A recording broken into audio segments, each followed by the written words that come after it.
El tema no es si abortar o no, es que no vayan a la cárcel por ello.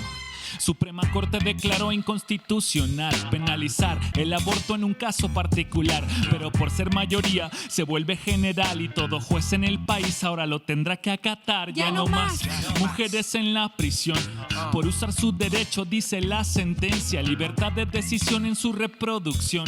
Ese fallo es una cruz, va por encima de la iglesia, que son en poder y tamaño principal detractor del progreso social y de los cambios. Protestan porque habrá abortos al por mayor, como si la mujer pidiera abortar para su cumpleaños. Las mujeres no abortan felices, es una decisión muy difícil y además el proceso tiene sus matices grises, pero esa decisión es suya y de nadie más.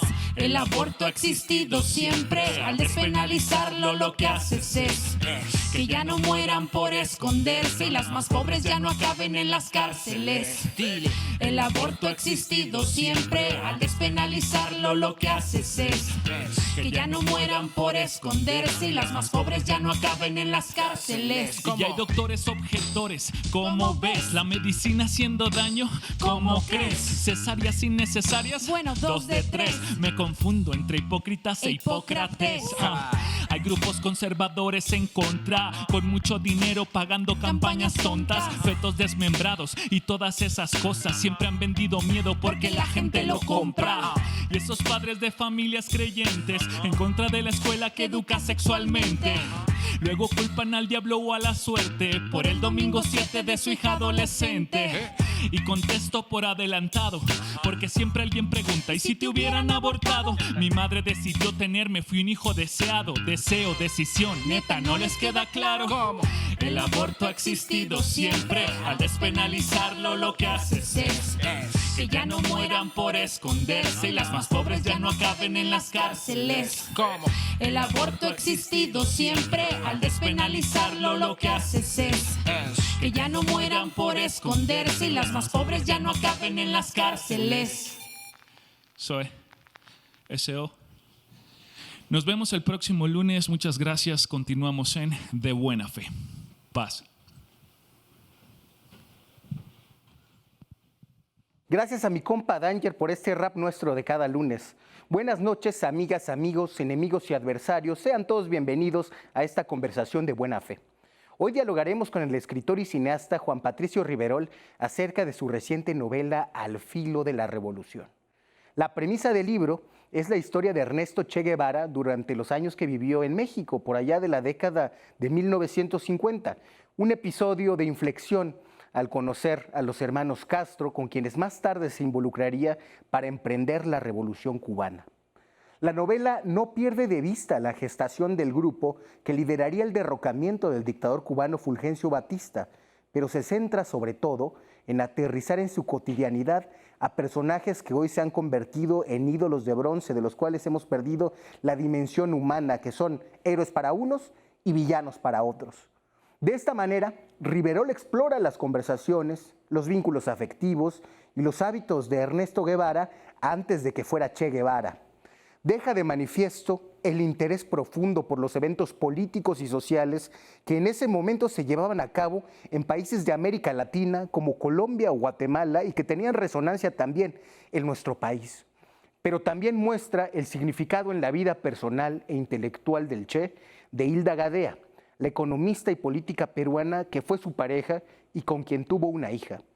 Además, se resalta la participación del aviador Alberto Bayo dentro del círculo revolucionario, un personaje a veces olvidado.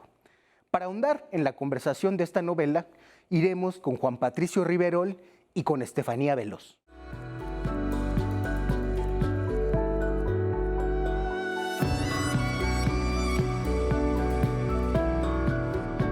Hola, buenas noches, les doy la bienvenida a De Buena Fe y hoy tenemos un invitado de lujo, Juan Patricio Riverol, autor del libro Al filo de la democracia. ¿Cómo estás, Juan Patricio? Bien, bien, muchas gracias por invitarme a tu programa. No, gracias por venir. Estoy muy curiosa de este libro que además se acaba de publicar y va de la vida del Che y de Fidel Castro y de Raúl Castro en México, la cuna de el preámbulo de la Revolución Cubana. Más o menos, ¿no? Sí. Como Cuéntanos. Sí, ¿Quiénes son los personajes? Todo un poco nació porque yo me estaba intrigado en cómo se conocieron el Che y Fidel, ¿no? Y sabía que había pasado en México, pero pues había como que los detalles estaban ahí como difusos, había que como investigar mucho. Entonces ahí me di cuenta que había un libro que se podía escribir que no estaba escrito, ¿no? Entonces ahí me di a la tarea como de investigar. Y a la hora que empecé a investigar, surgieron otros personajes súper valiosos, ¿no? Que también incluí como personajes principales dentro de la novela, que son Hilda Gadea, que es la pareja sentimental del Che, y una especie de mentora, maestra, una mujer como un poco mayor que él, entonces era mucho más leída. Ella ya era exiliada política, ya había huido de Perú porque ella era peruana y el gobierno estaba contra ella. Y se conocen en Guatemala. Y luego también Alberto Bayo es un personaje importante en la novela porque es el republicano español que los entrena, experto en guerra de guerrillas, totalmente abocado a las causas sociales, humanistas, digamos, huyendo del franquismo. Entonces esos 4 personajes son como los principales personajes de la novela. Raúl Castro está por ahí, pero no lo tomo como el personaje principal dentro de ese cauce, ¿no? Que en este caso pues, sería Fidel Castro, ¿no? Pero sí hay una presencia de Raúl también. Ahora, sabíamos que aquí se pusieron de acuerdo para irse a Cuba en el Granma y creo que hay lugares emblemáticos de la revolución cubana, como el Café La Habana, como ciertos espacios dentro del centro de la Ciudad de México. Y se sabe que aquí se casó el Che Guevara, pero creo que hacía falta una recopilación que además hablara de los personajes que eran en ese momento, porque sabemos quiénes son y quiénes fueron durante el tiempo, pero no quiénes eran cuando llegaron a México. Y yo te quería preguntar, ¿cómo son estos personajes en México cuando se encuentran que no son los que conocemos y los que hemos visto en los libros y en la televisión y en los discursos, sino los que llegaron aquí exiliados de dictaduras de derecha? De los 4 personajes principales, 3 llegan ya muy bien armados, ya son quienes son, digamos. Hilda Gadea, Alberto Bayo y Fidel Castro. Ellos llegan siendo ya lo que son. O sea, Fidel viene huyendo de Cuba, pero ya tiene planeada la revolución.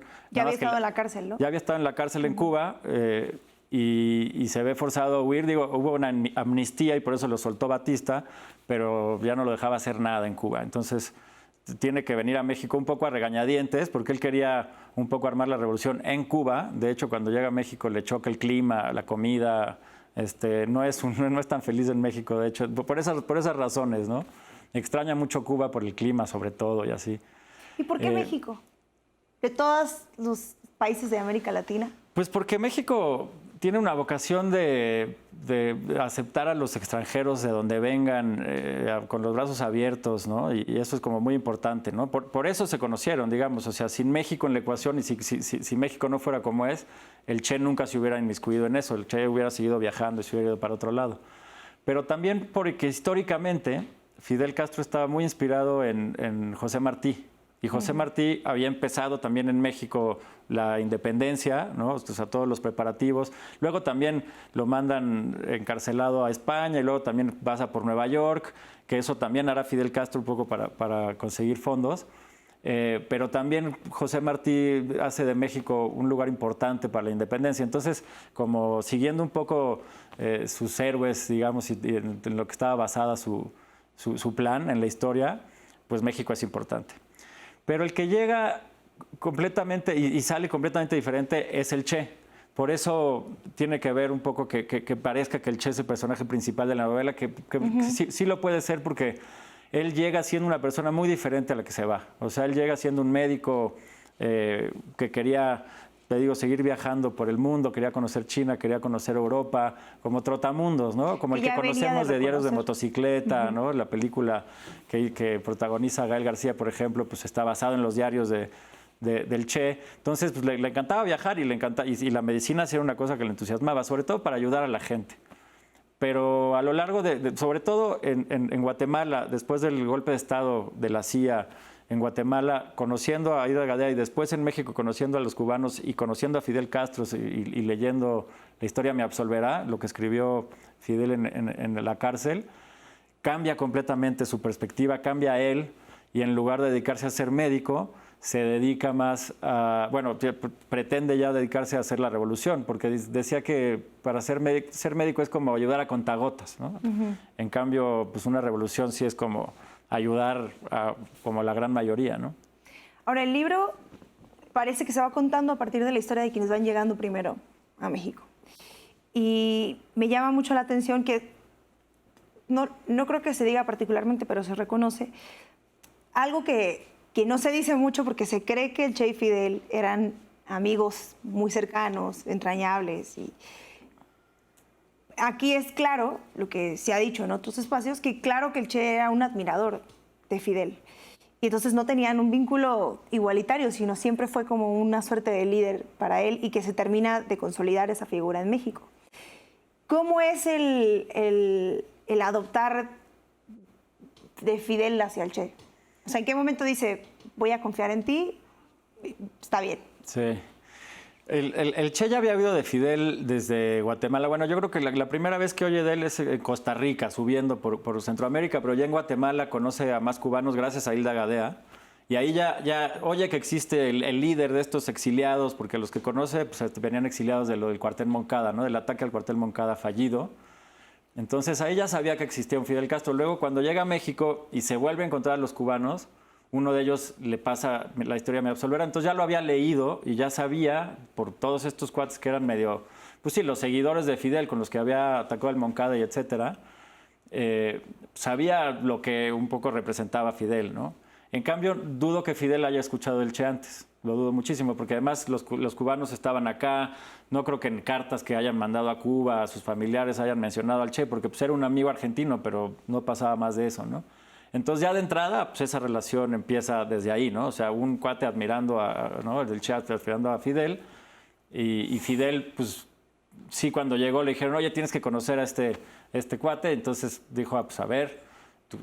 Y eso de que platicaron toda una noche en el departamento de María Antonia, que era una cubana exiliada en México, y esa noche, la noche que se conocieron, que platicaron toda completa, sí ya se une a la expedición el Che, ¿no? Entonces yo creo que también a Fidel le ha de haber causado una gran impresión el Che Guevara, ¿no? Y luego el Che se une a la revolución, pero se une como un soldado más, digamos, ¿no? Fidel siempre estaba un poco checando y organizando los entrenamientos y etcétera, todo lo que hicieron acá, pero él nunca participaba en los entrenamientos ni nada. Él estaba como en el lado ejecutivo de la situación. En cambio, el Che estuvo en los entrenamientos desde el principio, tanto físicos como teóricos. A pesar del asma, además tenía asma y no quería que nadie se enterara que tuviera asma porque igual no lo iban a llevar.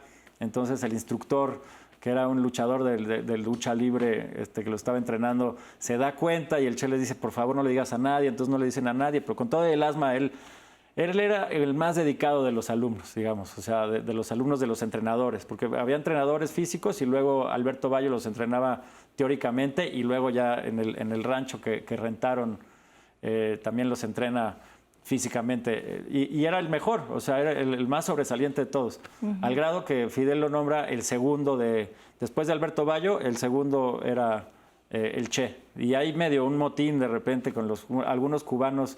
No estaban de acuerdo que un argentino fuera el que, ¿no? Entonces hay un momento en que Fidel tiene que llegar a poner orden y decirles, o sea, de entrada es el más dedicado y además ustedes deberían estar impresionados de que un argentino quiera dar la vida por Cuba, ¿no? Entonces un poco les calla la boca y entonces un poco así es la relación. O sea, sí era el mejor alumno que hubiera tenido cualquiera de los dos, tanto Alberto Bayo como Fidel Castro. Y cuando no estaban entrenando, ¿qué hacían? Cuando estaban en la ciudad, antes de irse al rancho, pues cada quien podía, en su tiempo libre, lo que hacía el Che era diferente de lo que hacían los demás, porque los demás llegaron a Cuba, de Cuba un poco pues, a eso, ¿no? Entonces cada uno estaba en una célula de 5 o 7 personas, compartiendo un departamento y así muchos departamentos a lo largo de la ciudad. Ninguna de las células podía saber en dónde vivía la otra célula. Cuando se veían en entrenamientos no podían decir en dónde vivían ni nada, para que cada célula fuera independiente, por si agarraban a una, no agarraran a los demás ni bajo tortura, ¿no?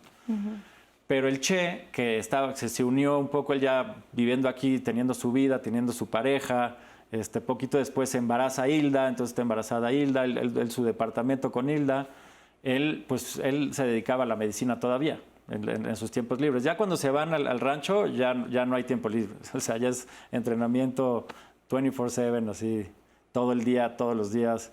Y entrenamientos durísimos, o sea, unas caminatas larguísimas, de que muchos no aguantaban y tenían que aguantar porque estaban en eso, y también tiro.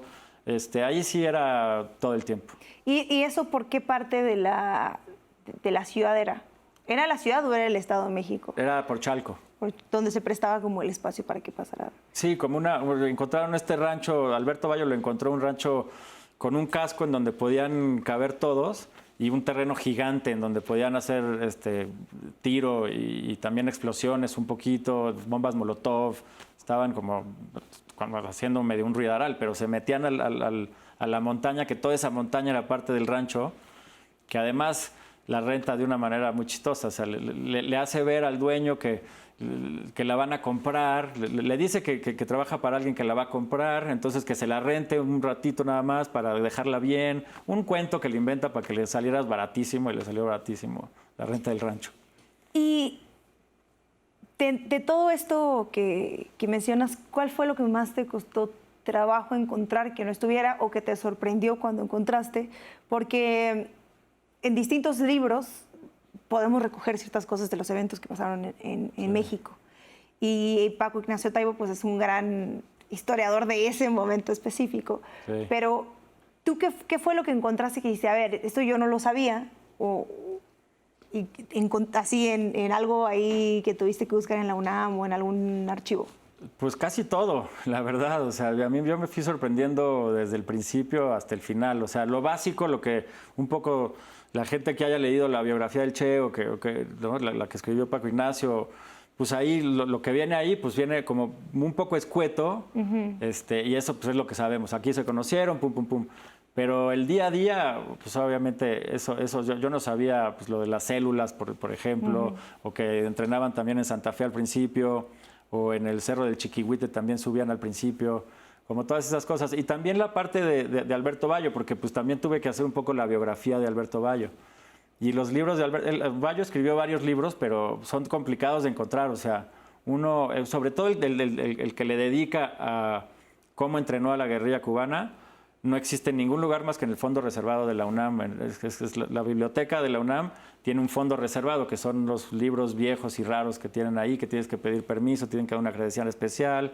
Yo hice todo el trámite, me dieron la credencial y tienes que ir allá a consultarlo, no lo puedes sacar. Entonces, como que son estas joyitas de libros que sí, en ningún lado. Y luego hay otro libro también muy importante que se llama La palabra empeñada, de un historiador cubano, que ese sí, en muchas partes en donde ya no sabía qué pasaba después, este libro sí las tenía, que son 2 tomos de este tamaño, justo de ese momento. Y ese se me lo trajo mi novia cuando estaba en Cuba en ese momento, que lo encontró en Cuba, porque en México ese sí no existe. Lo debe tener Paco Ignacio en su casa, pero no se lo quise ir a pedir. Muy probablemente. Pero claro, a mí me llama la atención que sea solamente sobre ese periodo, porque normalmente es eso, pasa de largo y hay anécdotas, pero luego lo más importante, pues como siempre, es la Revolución Cubana y lo que viene después. En el caso de Alberto Bayo, ¿qué pasa con Alberto Bayo? ¿Qué pasa después de que deciden irse? ¿Cómo es su andar en ese proceso? Porque era alguien que de entrada no lo tenía pensado. No lo tenía pensado, pero ya le habían ofrecido, o sea, cuando llegó a México, pocos años después, le ofrecen unirse a una guerrilla para derrocar a Tacho Somoza en Nicaragua. Y se une a la guerrilla, y todo es un fiasco, un poco eso lo narro en el primer capítulo, porque pues, es antes de que llegara el Che a México. Entonces, un poco el primer capítulo es una especie de preámbulo de qué está pasando. Digo, ¿qué pasa con Bayo? ¿Qué está pasando en México? ¿Y qué está pasando en el Caribe en estas como revueltas sociales? Y entonces es un fiasco esa revolución, no se arma nada, porque además dice Alberto Bayo que en Centroamérica no pueden mantener un secreto, ¿no? Que entonces ya sabía todo el mundo qué iban a hacer, entonces por eso los agarraron y ni los dejaron empezar a hacer nada, porque todo el mundo se enteró. Entonces ya cuando llega Fidel años después a pedirle por favor que si los entrena, él ya está un poco desilusionado, escéptico. Pues está muy escéptico. Dice, no, es que otra de esas ya no me la aviento. Ya estaba grande. dice, pues ya creo que ya no me la aviento, pero Fidel lo convenció a rajatabla, lo convenció de que la fábrica que tenía él la vendiera para dedicarse full time a entrenarlos a ellos. O sea, la personalidad de Fidel debe haber sido una cosa impresionante, porque se tardó un poco en convencerlo. Y luego él estuvo haciendo unas dietas bravísimas cuando estaban en el rancho, porque quería enflacar para cuando se fueran a Cuba. Y no comía durante días, solo tomaba agua, unas cosas que todos le decían, oye, no manches, te vas a morir. Y él decía, no, es que me voy a enflacar porque vamos a salir a Cuba, tal. Y en eso los agarran, porque ves que los agarran y los meten a la cárcel en México. Antes de continuar con esto que se está poniendo muy bueno, vamos a un corte y regresamos.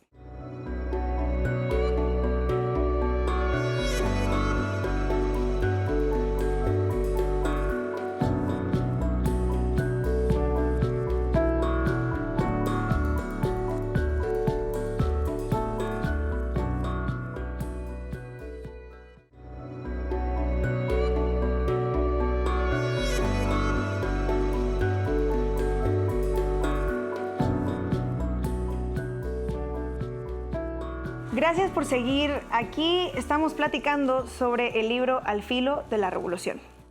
Nos quedamos justo en cuando detienen al Fidel y al Che, porque descubren que estaban tramando esto.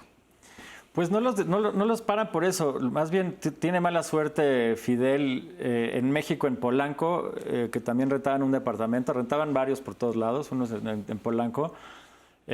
Unos policías los vieron sospechosos, los siguieron, los pararon, resultó que tenían armas y ellos los llevan a la Dirección Federal de Seguridad y ellos no dicen nada, porque Fidel estaba en México, aquí en el DF, pero los demás, la mayoría estaban en el rancho ya entrenando a tiempo completo. Ahí no estaba Fidel, o sea, Fidel de repente los iba a visitar, pero Fidel seguía armando la parte ejecutiva de la revolución, y el dinero, y el desembarco, y estaba en comunicación con la gente en Cuba, había mucha gente en Cuba armándolo también, o sea, era una red muy grande, tanto en México como en Cuba.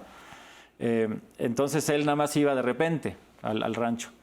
Entonces, cuando los agarran, pues ellos no dicen nada, y algunos los torturan y todo, pero encuentran en la camioneta de uno de ellos, encuentran la dirección del rancho, un papel con la dirección.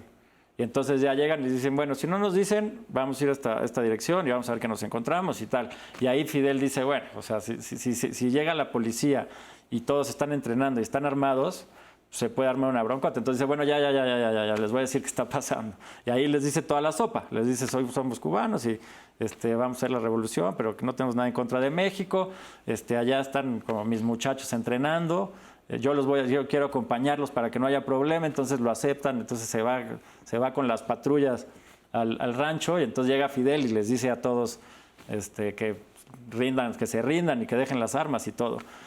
Raúl se escapa, Alberto Bayo se escapa, el Che no se logra escapar, porque, Fidel les dice que no se escapen, o sea, Fidel les dice, entréguense, ¿no? Pero pues, los astutos, digamos, sí se escaparon, ¿no? Raúl salió por patas, y Alberto también. Entonces ya agarran al Che y a muchísimos cubanos, a decenas de cubanos, y a todos los meten a la cárcel. ¿Qué es de dónde son las fotos? Que hay varias fotos de esas en internet, hay muchas fotos justo de ese tiempo, sí. ¿Y qué año era? Esto ya es el 56. Es el mero año que se van. ¿Y cómo estaba el panorama político en México? Porque parece que era óptimo en que no hubiera pasado más allá de esto, en el que quiero pensar o se dice que las autoridades sabían muy bien qué era lo que estaba pasando, pero no existía esta animadversión, no solo a las revoluciones, sino al comunismo y todo lo que pudiera significar. ¿Era óptimo, o sea, influía el panorama político mexicano? ¿Crees que influyó para que se pudiera lograr? Pues sí, yo creo que sí, un poco. El que los ayuda mucho es Cárdenas. Cárdenas como que los tiene en el radar, más o menos, en el radar porque ellos de alguna manera lograron llegarle a Cárdenas, y Cárdenas le habla al presidente, que era Ruiz Cortines, y le dice que los cubanos no están haciendo nada en contra del país y que un poco que lo suelte. Y al parecer, pues la llamada de Cárdenas tiene que ver, porque por otro lado, Batista quería que los extraditaran a todos a Cuba. O sea, había una presión fuerte de parte del gobierno cubano para una extradición. Entonces, pues yo creo que un poco Ruiz Cortines, yo creo que era un poco tibio. O sea, el ambiente político mexicano en ese momento era bastante tibio. Un año antes, por ejemplo, que van al desfile del 1 de mayo, que es el Día del Trabajo, ¿no? Me parece. Ya sabes, el desfile de los obreros, o bueno, como de los obreros en México, va el Che, y el Che le parece todo muy desangelado. O sea, estaba todo como muy armado por parte del gobierno, ¿no? Entonces era la gente que trabajaba en el gobierno y con todos un poco decaídos. Entonces el Che dice, no, pues aquí la Revolución Mexicana ya dejó de existir hace mucho, ¿no? Pero era una tibieza, porque si hubiera sido poquito a la derecha el presidente, igual y si los extradita a todos, ¿no? Claro, y eso entra con que a Cárdenas le debemos un montón, incluyendo varios movimientos sociales que lograron ampararse ante él, que era no solamente un visionario, sino un hombre de izquierda profundamente, que sabía, yo creo que sabía lo que iba a pasar y lo que se venía, y que fue muy lúcido hasta el final y entendía perfectamente incluso la importancia que tuvo durante el 68, y Fidel escribió muchas cosas de Cárdenas, entonces creo que también era como el momento óptimo en México. Y sí, tú que escribiste este libro y que conoces muy bien a los personajes y el panorama del que hablábamos, si Fidel hubiera llegado ahora a México, ¿qué crees que habría pasado con la Cuarta Transformación? En este momento sí. En este momento. O sea, sí. ¿Qué crees que habría pensado del gobierno de la 4T, de la 4T, si de la lo viera, izquierda? si viniera como observador, no como posible guerrillero. Si viniera como posible guerrillero. Pues yo creo que sí le daría mucho mejor espina que lo que le dieron los gobiernos de antes, o sea, definitivamente. O sea, lo que sea de cada quien, pues este gobierno sí es un gobierno popular, es un gobierno que está viendo por la gente. O sea, yo creo que eso ni los detractores lo pueden negar, aunque lo quieran negar, no se puede negarlo, ¿no? Entonces, yo creo que sí vería con muy buenos ojos lo que está pasando aquí. Digo, yo creo que lo que está pasando aquí también se han cometido errores, como se cometieron errores en todos los gobiernos y en todas las cosas de izquierda o de derecha, o sea, siempre hay, ¿no? Pero en general yo creo que estaría contento. Digo, desde Cárdenas no tenemos un presidente así, entonces pues yo creo que... ¿Y por qué ahorita? ¿Por qué decides escribir este libro ahorita? O sacarlo ahorita, porque me imagino que te llevó un tiempo escribirlo, sabiendo el momento político que estamos viviendo, este nuevo despertar anticomunista, esta fobia a Cuba, todo esto que está pasando ahora con el supuesto SOS Cuba, todas las animadversiones que despierta este tema particular en la derecha, y no solo en la derecha, en algunos espacios progres que tienen una idea de esta supuesta homofobia que existía y tal. ¿Por qué ahorita? Porque parece hasta provocador, ¿no? Como que está el momento, como si fuera un caldo de cultivo para sacar un libro como este. Sí, no, fue... ¿Lo planeaste o no? No, para nada. Se me ocurrió este libro, yo creo que hace unos 4 años y medio, más o menos. Como 4 años y medio, imagínate. O sea, ni siquiera había habido las elecciones de 2018 acá. O sea, Cuba, pues tampoco estaba sonando como ahorita. No, simplemente... Se me ocurrió, te digo, porque en un momento dije, a ver, ¿cómo estuvo lo del Che y Fidel? Pero pues así como una preocupación personal, ¿no? Y al ver que no había suficientes cosas como para leer así bien, ¿no? Enterarme bien de lo que pasó, pues me lancé a escribirlo. Como que en ese momento había acabado una novela y como que no tenía un proyecto como bien armado para empezar, y pues fue como el mejor momento. Y entonces que saliera ahorita pues es raro, porque con la editorial firmamos hace como año y medio, y iba a salir hace un año el libro, pero la pandemia, o sea, en agosto del año pasado, pero la pandemia lo fue atrasando hasta ahorita. Entonces, pues ahora sí que fue como el burro que tocó la flauta.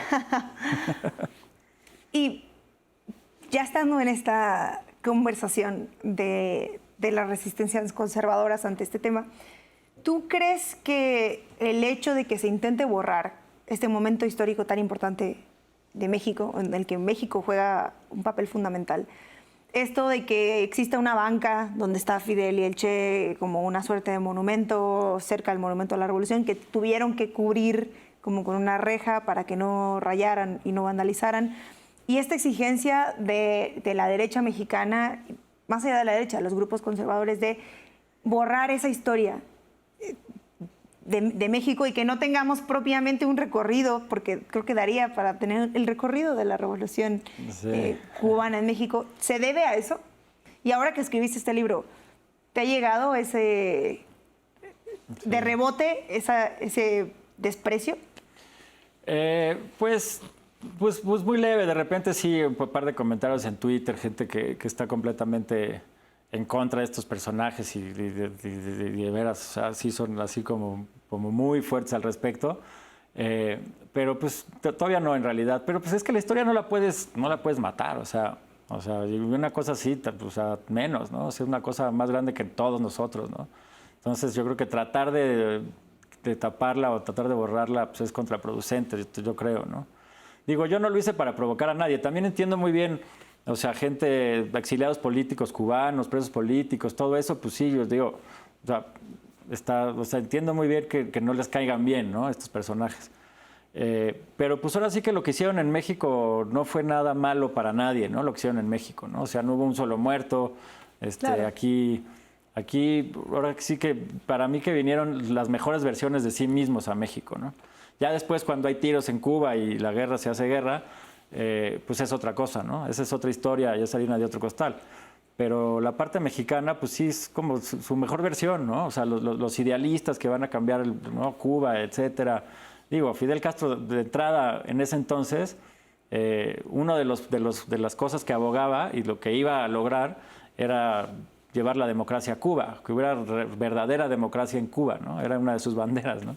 Ya después se quedó en el poder todas las décadas que se quedó. Entonces, pues, ya el Fidel posterior, pues es otro Fidel Castro que el que está en la novela, ¿no? Sí, uno que tuvo que gobernar. Sí, exacto. Y no porque yo inventara nada, todo es de hecho, pero pues eran más jóvenes y tenían pues este idealismo que la juventud tiene, y ya cuando te enfrentas con los problemas fuertes, pues ya es otra cosa, ¿no? ¿Y encontraste en este camino de escribir el libro a alguien que hubiera coincidido con estos personajes en algún momento? ¿Cómo? ¿Alguna persona que te pudiera contar algo que todavía estuviera viva, porque sé que ha pasado mucho tiempo? Sí. Pues pude haber buscado a una persona que es la que sigue viva, pero no lo hice porque no quería que se me fuera como que hacia ese lado, porque como ya todos murieron, digo, no hablo de Raúl Castro, ¿no? O sea, él sí no iba a ir a Cuba a ver si me recibe Raúl Castro, que es el otro que sigue vivo. Pero como yo me basé en puros libros, quise dejar la investigación en puros libros y no jalar una entrevista de un personaje dentro de la novela. Es un personaje menor, aunque sí es importante y sí está ahí, que es Antonio del Conde, que le decían el Cuate, que era, pues es mexicano, me parece que vive en Veracruz, ya está grande, pero si lo hubiera ido a entrevistar a él, se me hubiera recargado su historia y se me hubiera como ido el balance un poquito que ya tenía con todos los libros, porque de todos pues me estoy basando en sus palabras o en sus biógrafos, ¿no? O sea, como que estoy tratando de respetar las voces de los personajes, sobre todo los personajes principales. Entonces, si de repente escucho la visión del Cuate, me daba miedo que se me desbalanceara todo el proyecto, ¿no? Entonces decidí muy conscientemente no aventarme esa porque si, digo, me gustaría hacerlo ahorita, por ejemplo, en una de esas lo busco y a ver que igual y saco otra cosa, ¿no? Pero para esta novela se me iba a desbalancear. Y, o sea, ¿estás pensando todavía, por ejemplo, seguirles la pista después o profundizar más en lo que pasó en México? Pues no sé, digo, lo de la entrevista a Antonio sería una cosa, no sé, medio paralela, ¿no? Un poco a ver qué quiere, a ver cómo está, o sea, no sé, ¿no? No sé también, pero sí me han preguntado que si me aventaría a la continuación, que ya sería la revolución cubana, ¿no? Pero no sé, ese proyecto sí... O sea, porque yo lo asumí esta novela como mexicano, digamos. O sea, México es un quinto personaje principal, ¿no? O sea, México le da cabida a todos estos personajes. Como les decía, pues recibe a los extranjeros con brazos abiertos. Acaban de llegar las afganas apenas ahorita, ¿no? Las periodistas. O sea, así es México, ¿no? Entonces, desde ese punto de vista, yo me sentía capaz y me sentía como que podía escribir una novela al respecto como mexicano y como México, como esta tierra que los albergó. Ya meterme con Cuba y con la revolución que sucedió en Cuba y que ya no hay ni un mexicano allá ni nada que se le parezca, pues sí, creo que le tendría 1000 veces más respeto. Digo, se puede hacer, ¿no? O sea, ahí está la película de Steven Soderbergh, que me parece muy buena, la del Che, que pues trata justo de eso, ¿no? Pero se me hace que está más contada la revolución, ¿no? En cambio, estos pasos antes de la revolución no estaban contados como yo quería que estuvieran contados, ¿no? Pues nos quedamos con esto, vamos a un corte y regresamos.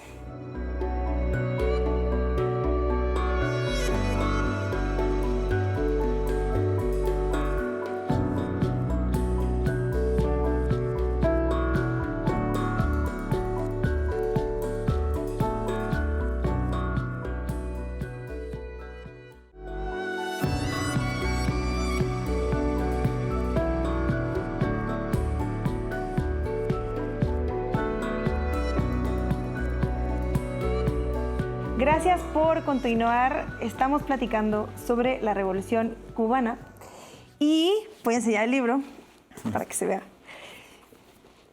Hablando de que México juega un papel muy importante y de la vocación que se tenía de recibir exiliados políticos y perseguidos políticos viniendo de, sobre todo, España, Chile y otros lugares, ¿te fuiste encontrando, escribiendo esto, las similitudes de otros personajes de izquierda o que venían perseguidos de otros países que terminaron en México? Pues no se me cruzaron tantos porque estaba yo muy enfocado en estos personajes y en este tema, ¿no? Pero uno que sí me lo encontré es Haya de la Torre, que era justo el presidente del Perú, por el que Hilda Gadea era como seguidora y activista. Él estuvo en México exiliado y le dio asilo José Vasconcelos, cuando era secretario de Educación, me parece, muchos años antes. Entonces él también se escuda aquí, ¿no? Se esconde aquí un rato. Fue el que me encontré. Sí. Sí, porque claro que creo que vale la pena resaltar porque juega un papel tan importante en recibir esos personajes que después se vuelven líderes. Sandino, por ejemplo, estuvo aquí en Tamaulipas, en Tampico, y vivió un tiempo en Tampico y estuvo trabajando en la tierra y hay una suerte de fotos. Y claro, entonces se vuelve muy emblemático México y va jugando papeles importantes en las biografías de esos personajes. Ahora, dentro de este recorrido de América Latina, ¿qué otro país, en qué otro país pudo haber pasado? Porque el Che venía ya de recorrer varios países. Sí. Fidel también, había estado también en Colombia y en otros lados, y por lo menos el Che pasó un tiempo en Guatemala. ¿Qué otro país, si no México? Pues Guatemala era el candidato perfecto. O sea, de hecho ya se estaban exiliando allí en Guatemala los cubanos.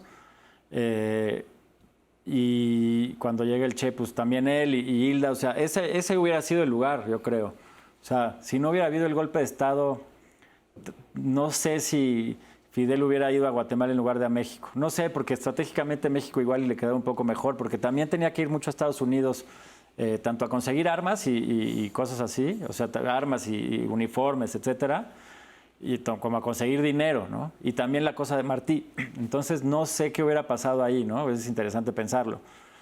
Pero Guatemala era la candidata perfecta porque pues, estaba en un gobierno popular. O sea, ellos sí, porque Ruiz Cortines pues, ya no era el gobierno de Cárdenas. O sea, ya era otro momento político en México. Hizo sus cosas, ¿no? El Sí. reparto agrario, Sí, sí, no, tampoco era, sí, o sea, sí, Sí. pero no era un... No era Echeverría, No era, pues, sí, Díaz Ordaz. y no era lo que estaba pasando en Guatemala, que Guatemala en ese momento era Arbenz al que le hacen golpe de Estado, y el anterior me parece que se apellidaba Arévalo, que era el que había ganado las elecciones limpiamente, un profesor de escuela con muchos libros de texto escritos, etcétera, que ya vivía creo que en Argentina, cuando lo trajeron para las elecciones, creo que son las elecciones del 46 o 44, por ahí. Entonces gana un gobierno popular y luego un segundo presidente, ¿no? Porque ahí creo que duraba 4 años la presidencia. Entonces, ya un segundo presidente también bastante popular. Y digo, el golpe de Estado fue porque la frutera, la United Fruit Company, le pidió y le rogó a la CIA y a Estados Unidos, digamos, a Washington, que interviniera porque le estaban quitando tierras y, digo, tierras que ni siquiera usaban, ¿no? O sea, la United Fruit era un abuso total, tanto de Guatemala como de toda Centroamérica, ¿no? Y tenían tanto poder que Washington les hizo caso e hicieron un golpe de Estado. Entonces, Guatemala era como el lugar perfecto en donde eso pudo haber pasado, pero justo por el golpe de Estado pues, se vienen todos a México, ¿no? O sea, ¿Y qué habría cambiado si no hubiera habido el golpe de Estado? si se hubieran quedado en Guatemala y no en México? Pues quién sabe si el Che se hubiera unido, por ejemplo, porque como las cosas estaban funcionando muy bien en Guatemala, digo, a nivel del popular, ¿no? O sea, las cosas iban jalando muy bien. Pues como que estaban ya, o sea, Hilda ya tenía un puesto en el gobierno, el Che estaba a punto de que le dieran un puesto también en un hospital ahí en Guatemala, que le había costado varios meses de aplicar y a ver si había un conecte por acá y conecte por acá y a ver si le daban chance de ejercer como médico. Ya lo estaba logrando. O sea, cuando viene el golpe de Estado ya estaba a punto también entonces, pues quién sabe qué hubiera pasado. Igual y de que hubiera habido revolución cubana, yo creo que hubiera habido revolución cubana. O sea, eso sí no cabe la menor duda porque Fidel lo tenía clarísimo desde antes, o sea, desde que estaba en Cuba y sabía cómo lo iba a hacer y etcétera, ¿no? O sea, digo, lo impresionante es que lo logró. Claro. O sea, yo creo que es una cosa... O sea, yo por eso un poco escribí la novela, porque ya sea lo que pienses de la revolución y si le vino bien a Cuba o no, es una discusión muy válida y muy controvertida, el mero hecho de que hayan logrado hacer lo que hicieron es increíble. O sea, tenían a todas las fuerzas en su contra, ¿no? Pero pues sí fue un movimiento popular poderosísimo, ¿no? Y hablando de golpes de Estado, cuando estabas investigando sobre esto, ¿encontraste algo de Estados Unidos? ¿Alguna incidencia? ¿Algún espionaje por ahí? Pues digo, más o menos sí los estaban espiando. Digo, Estados Unidos estaba muy cerca al gobierno de Batista, ¿no? Era muy cercano al gobierno de Batista. De hecho, Richard Nixon, que era creo que vicepresidente, pasó por Cuba en ese tiempo, hasta estar con Batista. Pero lo que sí encontré de Estados Unidos, que es como escalofriante y horrible, es la manera en que trató a Puerto Rico.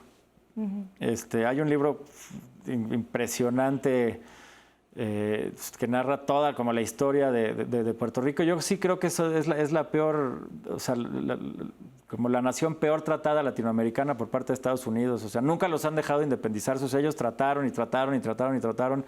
A la fecha no los han dejado, yo creo que ya ni lo piensan, porque el nivel de represión que aplicaron con ellos fue brutal.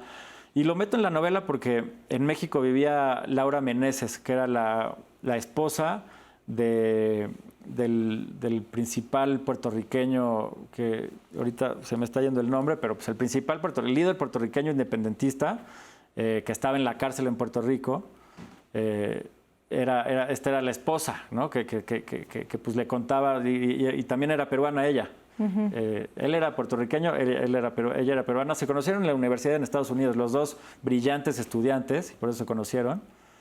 Y Hilda era muy amiga de ella, bueno, se hizo amiga de ella aquí en México porque pues, estaban las dos peruanas exiliadas de izquierda, se conocieron, aunque Laura era mayor. Y el Che también conoce a Laura, entonces yo meto varios diálogos así con Laura, en donde Laura le platica un poquito la historia, digo, lo que está pasando con su marido. Y digo, lo torturaron, lo mantuvieron en unas cárceles horribles, también lo radiaron, o sea, como que lo usaron como de experimento, de radiación nuclear, así, no sé de qué manera, pero él sentía, él veía como el aire como de colores, y los pies se le empezaron a hinchar, etcétera, o sea, lo acabaron matando así, con una cosa terrible, o sea, no, esas... Y un poquito, uno de los grandes culpables de eso es uno de mis presidentes favoritos de Estados Unidos, que es Roosevelt. El Roosevelt socialista, que a todos nos cae bien, o por lo menos a la gente que pensamos un poco a la izquierda nos cae bien, fue terrible con Puerto Rico. Entonces, pues también dices, híjole, los gringos no se les va una. Y se va construyendo también la animadversión, no a Estados Unidos, sino al imperio, ¿no? Y al imperialismo. Porque es verdad que Fidel, por ejemplo, hablaba mucho de Puerto Rico y significaba mucho en esta narrativa pues, de izquierda y revolucionaria. Antes de irnos, en la primera hoja del libro hay una dedicación, bueno, un dedicatorio a la juventud, casi, ¿no? Para quienes quieran ser o hacer la revolución. A los futuros revolucionarios. Exactamente. ¿Y crees en este momento, desde tu visión y desde lo que escribiste, que existe terreno fértil en México, ideológico, para que algo revolucionario, no como esto, pero revolucionario de todas maneras se pueda construir? ¿O tendrá que ser otro país de América Latina? No, ahora? yo creo que se está construyendo. O sea, sí, el 2018 fue una revolución sin violencia, sin duda. O sea, por eso está tan enojada una gran parte de la población, porque sí, los cambios son muy bruscos, son muy fuertes, son muy profundos. Y si esto fue una... O sea, esa es una parte de esa dedicatoria. Digo, o sea, los futuros, o sea, estos ya lo estamos viendo ahorita, ¿no? Pero lo que estamos viendo sí es una revolución sin violencia. O sea, hay diferentes tipos de revoluciones y ya no tienen que ser guerra de guerrillas como eran antes, ¿no? O sea, en otro espacio también comentaba, por ejemplo, que pues ahorita revolucionarios pues es Julian Assange, ¿no? Claro. Edward Snowden, o sea, esos son actos revolucionarios y especie de revoluciones. Ya una cosa más global, ¿no? Wikileaks es una revolución medio global, ¿no? Y en México tenemos una deuda con nuestros revolucionarios y revolucionarias, que ahora se vienen los diálogos de paz y las mesas de paz para tratar de sanar lo que dejó la Guerra Sucia, mucho inspirado en la Revolución Cubana, y que en México no llegó a buen puerto y nos tuvimos que esperar muchos años para que sucediera algo similar, pero que, hablando de las torturas que decías de Estados Unidos, pues en México tenemos nuestros esqueletos también, ¿no? Muy complicado. Entonces creo que, aunado a eso, este libro llega en esta herida que se está intentando no sanar, porque no creo que pase, pero resolver por lo menos, sí. Sí, en México fue brutal, o sea, también sí tenemos toda esa historia de la Guerra Sucia terrible y otras historias, digo, 68, etcétera, o sea, tampoco blancas palomitas en México tampoco han sido los gobernantes, y como nación pues tampoco hemos sido, ¿no? Pero pues sí, digo, tardó, o sea, un movimiento pacífico como el que ganó en el 2018, pues sí tardó lo que tardó, porque los movimientos pacíficos pues sí tardan mucho más tiempo, pero pues creo que nos podemos sentir orgullosos de que haya sido de esa manera también, ¿no? O sea, porque la sangre y el dolor que deja la guerra violenta es terrible, ¿no? O sea, digo, y a veces digo, los marxistas, yo no necesariamente soy marxista-leninista que cree en la revolución, que acelera la historia, pero los que creen eso, pues sí, acelera la historia, va más rápido, ¿no? Digo, si la revolución cubana no se hubiera dado, pues igual se hubieran tardado 30 años en quitar a Batista o los engranajes como se tardó en México. Entonces, pues sí dices, bueno, ¿qué es mejor, no? Pues, o sea, son preguntas muy fuertes y que no tienen mucha solución, ¿no? Pero las preguntas en sí mismas importan, yo creo, ¿no? Y pues yo creo que sí hay que sentirse orgullosos de que en México fue este proceso que está habiendo, que pues es pacífico. Pues muchas gracias por habernos acompañado. No, gracias a ti, mil gracias por la invitación. Yo les invito a que lean el libro y me despido. Gracias. Los dejo con Gibran Ramírez y La Mala Fe.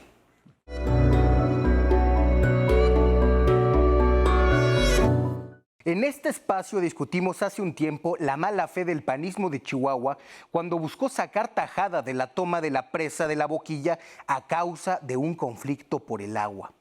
En ese momento, campesinos de San Francisco de Conchos y Camargo mostraron su descontento con la decisión del gobierno federal de desviar una cantidad importante de agua para cumplir con el tratado que se firmó entre México y Estados Unidos en 1944 para equilibrar el aprovechamiento de los ríos fronterizos.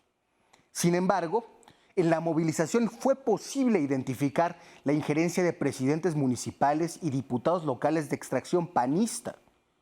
A un año de esta crisis, se vislumbra la posibilidad de nuevos conflictos debido a que, en el marco del Tratado de Aguas, las transferencias que tienen que hacerse entre ambos países se verán perjudicadas por uno de los eventos de sequía más severos que se hayan presentado en el oeste de los Estados Unidos en lo que va del siglo. De acuerdo con centros de monitoreo de sequía y la Comisión Internacional de Límites y Aguas, uno de los embalses artificiales más perjudicados por la sequía es el lago Mead, ubicado en la cuenca del río Colorado, que abastece a buena parte de Arizona y Nevada, pero también de México, sobre todo a los estados de Baja California y Chihuahua. A esto se suma la reducción histórica de los niveles promedio de la presa Hoover, por lo que, para el caso del agua que se traslada al lado mexicano, se estima una disminución de 99 millones de metros cúbicos en 2022. No sobra aclarar que las pérdidas de recursos hídricos se dan para las dos partes, tanto por lo que se dejará de pagar en virtud del acuerdo, como por los daños en los reservorios de cada país. Debe recordarse que en México, desde hace ya casi 3 años, ha habido diversos episodios de sequía que han afectado especialmente a los estados del norte. Esto a pesar de que en la actual temporada de huracanes ha habido precipitaciones significativas, pero hasta ahora han sido insuficientes para resarcir los impactos de la falta de lluvia y pérdida de humedad durante periodos prolongados. La situación requiere de esfuerzos bilaterales que consideren a los grupos más vulnerables, como pequeños productores agrícolas y a la población con poco acceso al agua, para evitar que se agraven los conflictos y se permita la recuperación de los ecosistemas que sostienen las cuencas. En otras palabras, que lo escuchen los panistas y los priistas que intentan lucrar con la crisis del agua, la politiquería aquí no tiene cabida. Esto ha sido todo por esta noche. Nos vemos el próximo lunes para seguir hablando de buena fe.